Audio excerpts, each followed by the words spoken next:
We are back. Yes. We have Kimberly Klein. Yes. Jazz hands? Jazz hands? Jazz Wave, hand wave? hands! Jazz hands! Anything can work. We've got Kimberly Klein. We've got my dad still. Yeah. They haven't kicked me off, and I'm fairly certain that's because I'm the only one who knows how to do the tech piece of this. Thank And God. I'm not going to teach either of you so that you don't get rid of me. Well, even if you wanted to teach me, I'd refuse to learn. Yep, me too. I don't want to have any part of it. Job security, folks. That's called job security. There you go. So, there you go. Kimberly, Dad, today I Yes. want to ask you guys a question and Yes. have you guys, I'll get out of the way. It's essentially this idea of when I go to the car dealership and I'm asking for the out-the-door price and all that fun stuff, Yes. why am I looking at a price sheet that's got all these other things that aren't related to what I thought was the price of the vehicle? And Kimberly, I know you're passionate about this. What's it called? Like bundles of ancillary like, I'll get out of the way. Explain, knowledge is power.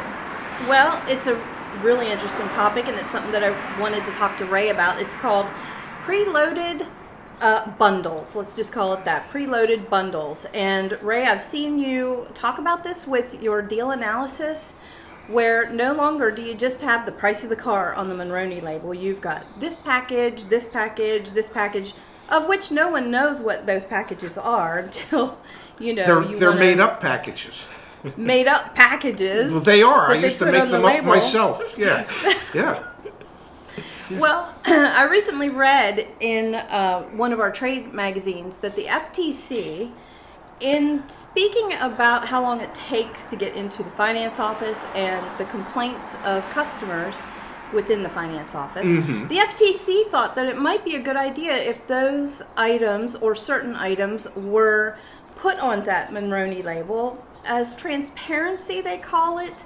And maybe we should allow the salespeople to sell those products. What do you think about that? When I and I can say this because it's probably over my right shoulder. Nice we're not cactus, by the we're way. not too far from Acura North Scottsdale, where I used to manage that store for a number of years as the new car manager there. And one of the things I used to do was there were packages that I would create that I would put on vehicles, whether it was an appearance package or a desert protection package or whatever, a customer comfort package.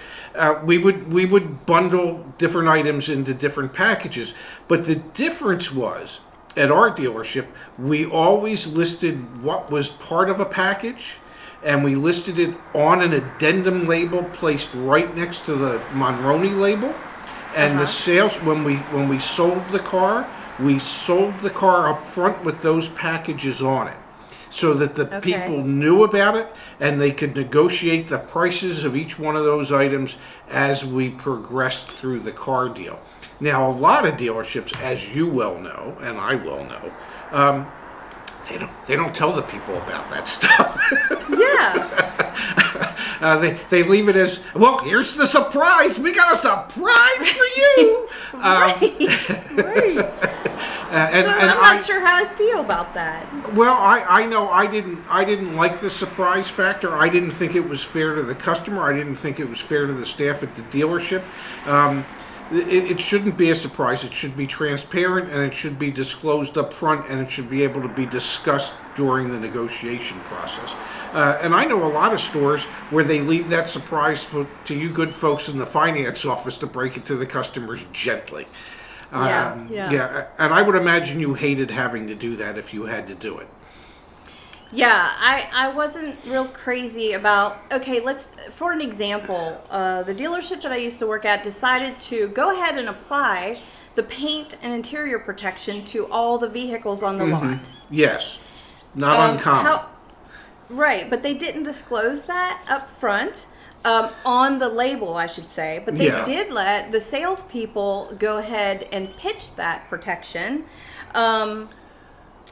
And it did take it off of our plate in a way back in the finance office, but there's still paperwork that's associated with that. Yes, there's the warranty and everything for it. Yeah. I sometimes found that the customer was just more pissed off by the time they got back to me because I was hitting them with it again. Yes.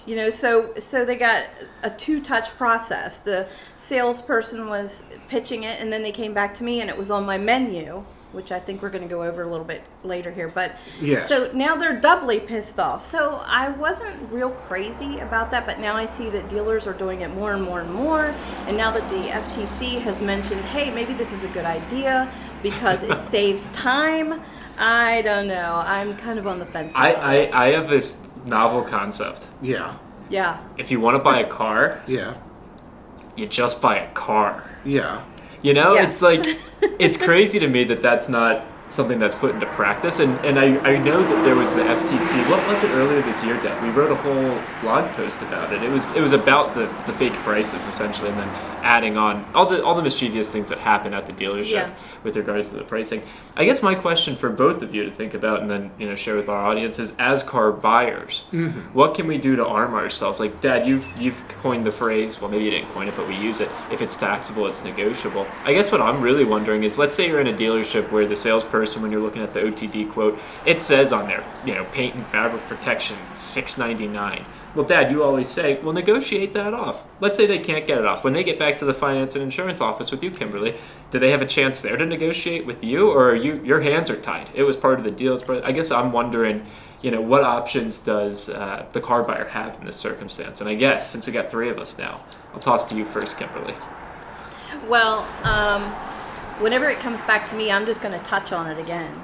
And I'm just going to go over what that entails, what that protection does, what comes with the car, what's available for the car. So the customer's getting hit twice with it. With the salesperson, when they come back to me, I'm going to go over it again with them. Can they negotiate the price with you, or by the time it hits your desk, they can? Okay. They absolutely can negotiate it with finance. If you want to paint and interior protection, do it. Negotiate. No matter what they say up front or with the salesperson, it is negotiable in the finance office. So if that's something that you like, negotiate it.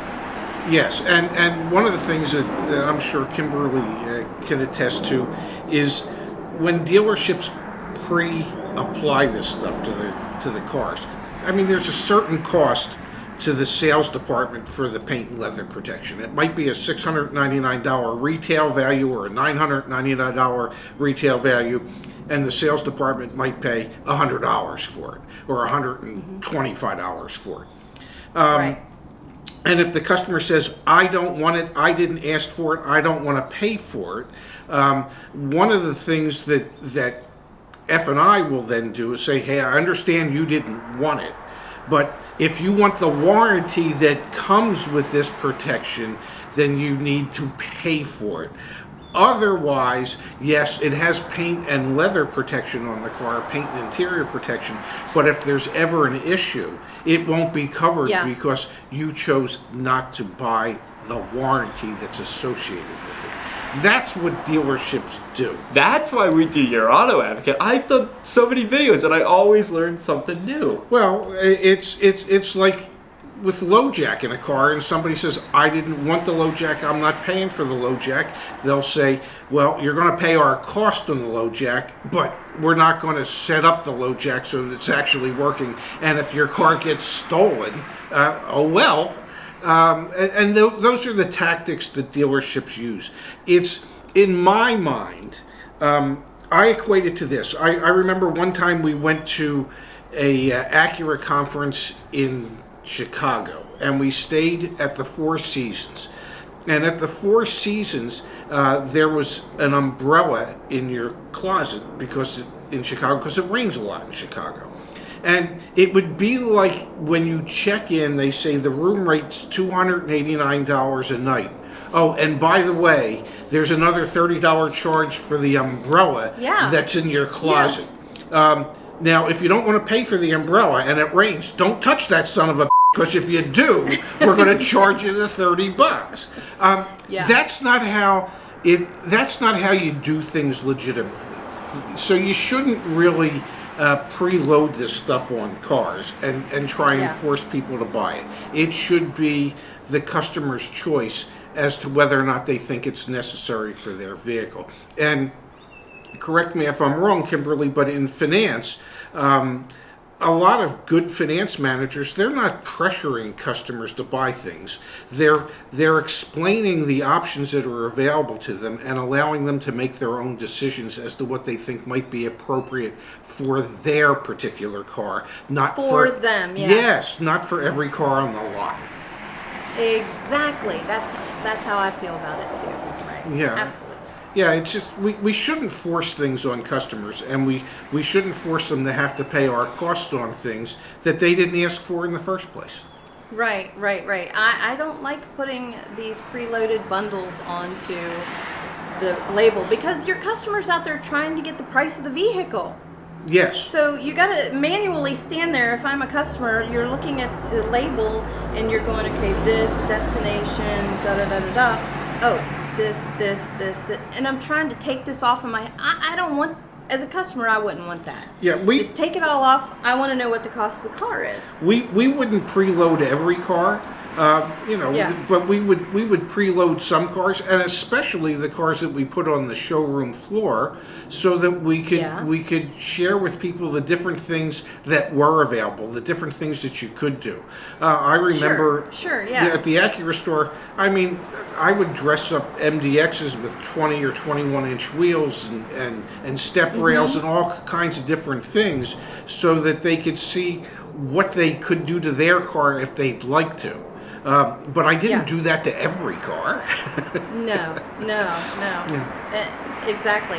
And just to touch on this one more time, as far as the paint and interior protection goes, for you, the customers out there, if you are at a dealership where they say to you, hey, we've already applied the paint and interior protection to every car,